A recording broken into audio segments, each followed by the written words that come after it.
네, YTN 격전지 여론조사 서울과 경기 수원, 전북 지역 살펴보도록 하겠습니다. 경기 수원은 야당 후보가 일제히 우세를 보였고요. 전북은 더불어민주당과 국민의당이 한 곳씩 앞서가는 걸로 나왔습니다. 화면으로 함께 보시죠.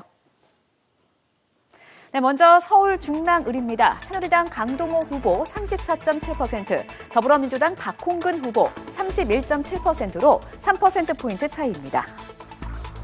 수원갑은 지난 4번의 총선에서 여야가 2대2 무승부를 이룬 지역인데요. 여론조사 결과 더불어민주당 이찬열 후보가 오차 범위 내에서 새누리당 박종희 후보를 앞서고 있습니다. 네, 수원정은 새누리당 박수영 후보가 27.7%, 더불어민주당 박광온 후보 34.6%로 오차 범위 내에서 적전을 보이고 있습니다.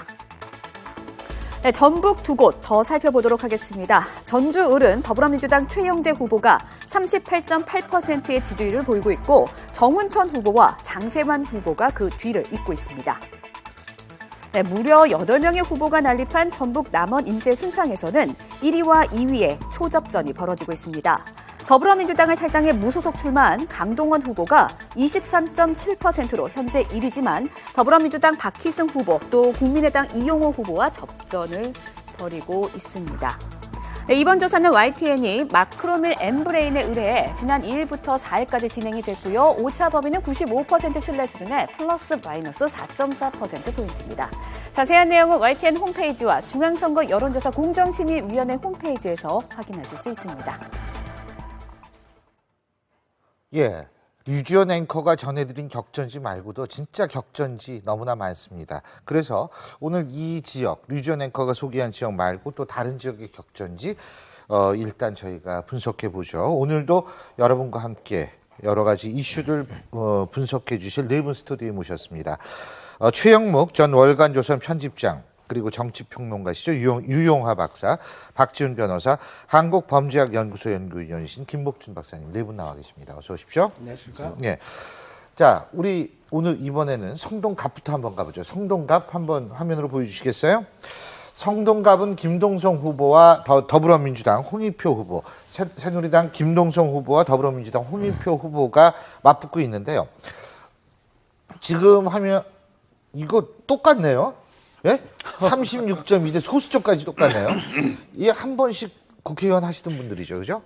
근데 여기가 원래 야당 강세 지역 아닌가요? 그렇죠? 네, 그렇습니다. 예. 예, 원래 이게 이제 성동, 이번에 중구와 성동구가 합쳐서 이렇게 나눠졌지 않습니까? 예. 성동이 가불이 있었는데 나눠졌고 그 중에서 이제 성동을 지역에 응봉동하고 성수동이 이제 이쪽으로 붙어서 지금 저 지역구를 형성하고 있는데 이 지역 원래 그 붙은 응봉동과 성수동도 야당 강세 지역이었어요. 예. 근데 다만 이제 강세 지역이 붙었으니까 야당이 압도적으로 강력해야 되는데 문제는 야권 후보가 거기서 분열했다는 점에서 그게 이제 서로 상쇄 작용을 일으키면서 지금 지지율이 똑같은 상황이 돼버렸습니다. 예, 이렇게 똑같기도 참 힘들 것 같은데. 예.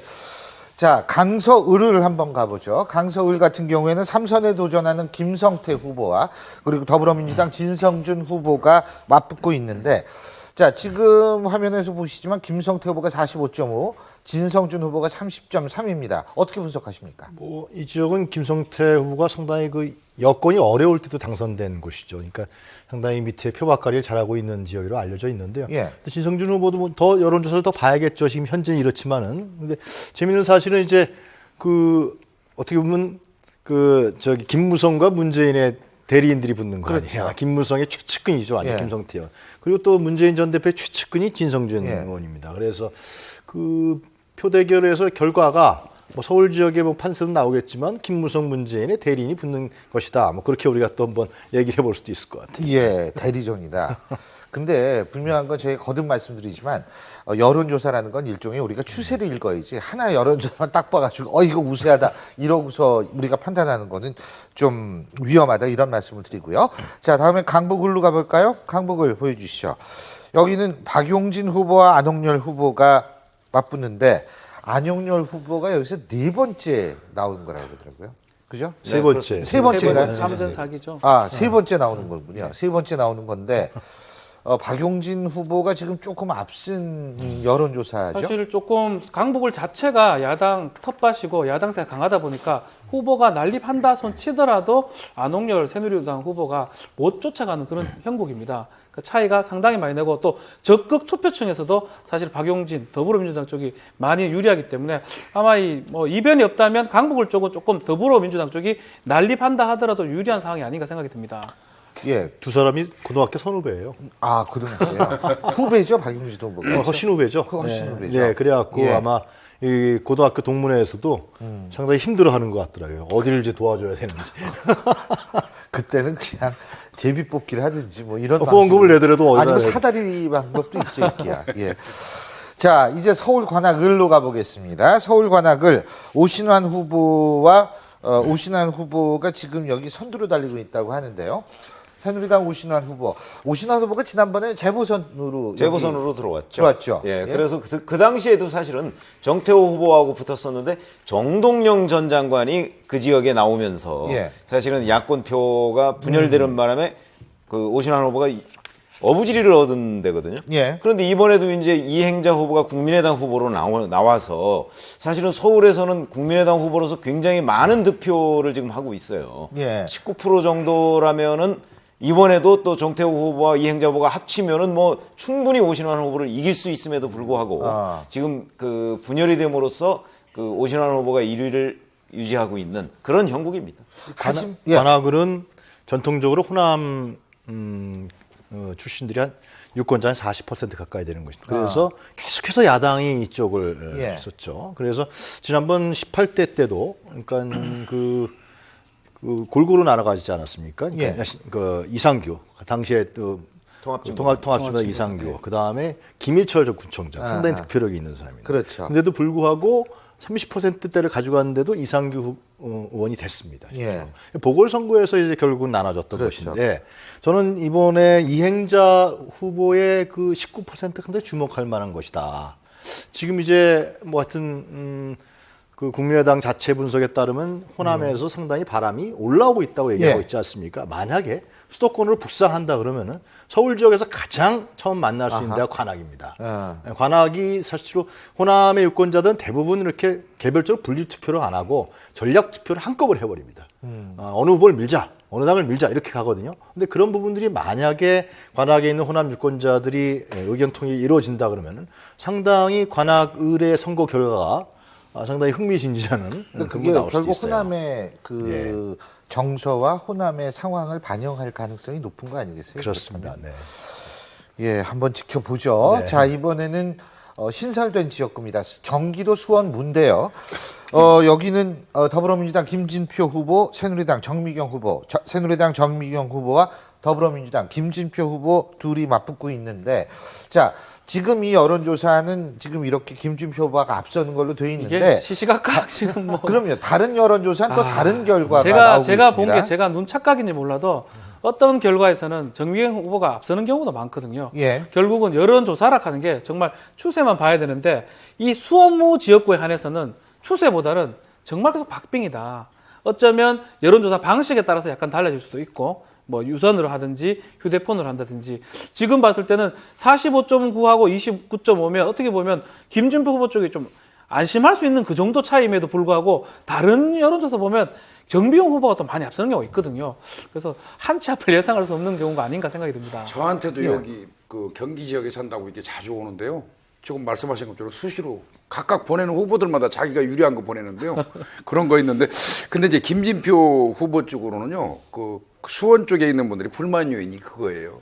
도지사 나가기 위해서 중도에 이제 그만뒀던 내용들 이게 이제 집중적으로 이게 문자로 오고 있더라고요. 근데 어쨌든 지금 여기가 신설된 지역구고 그렇기 때문에 이 지역에서는 어느 누구도 지금 안심할 수 있는 상황은 아니다. 이렇게 볼 수 있는 거고요. 자, 그리고 총선에서 제일 중요한 부분 중에 하나가 바로 정당 지지율입니다. 정당 지지도 한번 보여주시겠어요? 예, 지금 정당 지도 화면에 나오고 있습니다만 새누리당은 지금 39에서 41까지 잠깐 올랐다 37까지 꺾인 상황이고요. 더불어민주당 비교적 꾸준합니다. 국민의당은 상당히 상승세에 있다라고 볼 수 있고요. 자, 정의당도 뭐 비교적 일정하다고 볼 수 있는데 정당 지지도가 이번 총선에 어떤 영향을 미칠까요? 어떻게 보십니까?